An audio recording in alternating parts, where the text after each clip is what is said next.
পিরোজপুর জেলা শেষ করলাম, এখন কিন্তু আমি আসছি বাগেরহাট জেলা। বাট ওই যে ওইখান থেকে কিন্তু পিরোজপুর জেলা শেষ, বাগেরহাট শুরু। আর আমি কিন্তু শুরুর দিকে আসছি, লেটস গো, সামনে কিছু দেখা যাক। আর বাগেরহাট এসে যেটা লক্ষ্য করলাম, রাস্তার দুই ছেড়ে যেদিকে তাকাই না কেন শুধু দেখা যায় যে মাছের খামার, বড় বড় পুকুর আর কলা গাছ, সবচেয়ে বেশি কলা গাছ এখানে। আমি দোকানে যাই, যে দোকানে যাই নাকি কলা 2-300 এখানে আছে। বাট এখানে কলা এবং মাছ এইটা জনপ্রিয় বাগেরহাটে। এবং বাগেরহাটের ভিতরে এটি কিন্তু সবচেয়ে বড় মাছের আড়ত। বাট এখান থেকে যাইতে হঠাৎ করে লক্ষ্য করলাম আর ক্যামেরা চালু করতে ভুলে গেছি, কিন্তু ব্যাক করা যাবে না, পিছনে আর তাকানো যাবে না, কারণ এখনও দেখা যায় যে আমার 60 কিলোমিটার সাইকেল চালানো লাগবো। আমি এই মুহূর্তে আছি বাগেরহাটের তরাটানা ব্রিজ।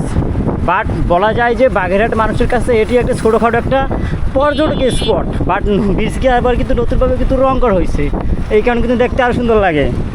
তাই বাগেরহাটবাসীর কাছে কিন্তু এটা ছোটো একটি পর্যটকের স্পট।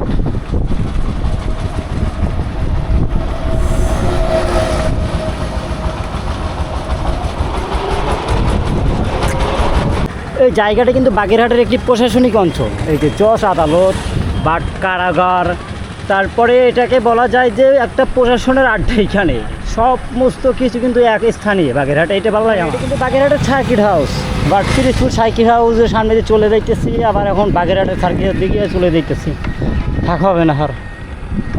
এবং এই মুহূর্তে আছি আমি কিন্তু বাগেরহাট খানজি আলী মাজার। বাট বাজারের ভিতরে কিন্তু প্রবেশ করবো না, তাহলে দেখা যায় খুলনা আজকে আর যাওয়া হবে না।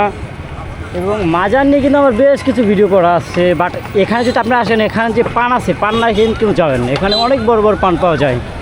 বাট 10 টাকায় এত বড় পান পাওয়া যায় যেটা আপনার কল্পনার বাইরে। এবং যদি আমি সময় পাই খুলনা যাবার পর দেখি আপনাদের সেই পানেরও ভিডিও দেখাবো যে খুলনা বিভাগে কত বড় বড় পান পাওয়া যায়। এবং আজকে সোমবার, আজকে কিন্তু এখানে দেখা যায় যে বাজার,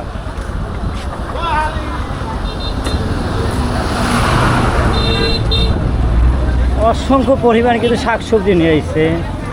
বা সময় থাকলে হাতে বাজারের ভিতরে ঢুকতাম, কিন্তু হাতে দিয়ে একদম সময় নাই। এটা কিন্তু সম্পূর্ণ মাছের পট্টি।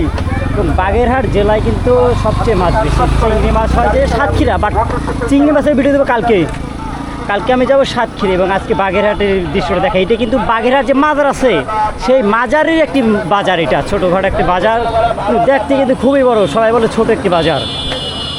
আর এই যে 60 গম্বুজ মসজিদের সামনে দেখে চলে দিতেছি, বাট ঢোকার টাইম নেই হাতে, তাই আর ঢুকতে পারলাম না। আর এখানে আমি দেখা যায় ম্যাক্সিমাম 50 বার ঢুকছি ভিতরে, কিন্তু তারপর সামনে দিয়ে চলে দিতেছি, না দেখালে তো নয়। এবং আমার ক্যামেরা জুম করা যায় না, আর একা দিয়ে তো ভিডিও করতেছি, তাই আরও তো ভেজালের ভিতরে আসছি। এবং এই যে এখানে অনেক স্মৃতি আছে, যাগুলো আস্তে আস্তে শেয়ার করবো আপনাদের সাথে। এবং এখান থেকে কিন্তু বাগেরহাট বিভাগ শেষ, এই যে খুদা হাফেজ সড়ক বিভাগ বাগেরহাট, তারপরে থেকে কিন্তু খুলনা শুরু হয়েছে। এখন বাগেরহাট থেকে খুলনায় যাইতে আসছি। এই যে খানজান আলী সেতু টোল প্লাজা, বাট সামনে রয়েছে রূপসা সেতু। এবং এই যে স্বাগতম সড়ক বিভাগ খুলনা, এখন কিন্তু আমি এই যে খুলনার ভিতরে চলে আসছি। এতক্ষণ ছিলাম বাগেরহাট, এখন খুলনায়। এবং এই জায়গাটা কিন্তু আমার কাছে খুবই দারুণ লাগে সব দিক থেকে। তো এই জায়গাটায় কিছুক্ষণ সময় পার করবো আর কি, যেহেতু খুব একটা চমৎকার জায়গা, আমার কাছে দারুণই লাগে এই জায়গাটা। তাই একটু সময়টা পার করে তারপরে এখান থেকে যাবো। দুই সাইডে কি সুন্দর যে ফুলের চারা, দারুণ। আমি যখন আসতাম এখানে বাসে করে আসতাম, খুলনার উদ্দেশ্যে যাইতাম, তখন ভাবতাম যে কোন সময় এখানে নামবো। আজকে এসে বললাম জায়গাটা সেই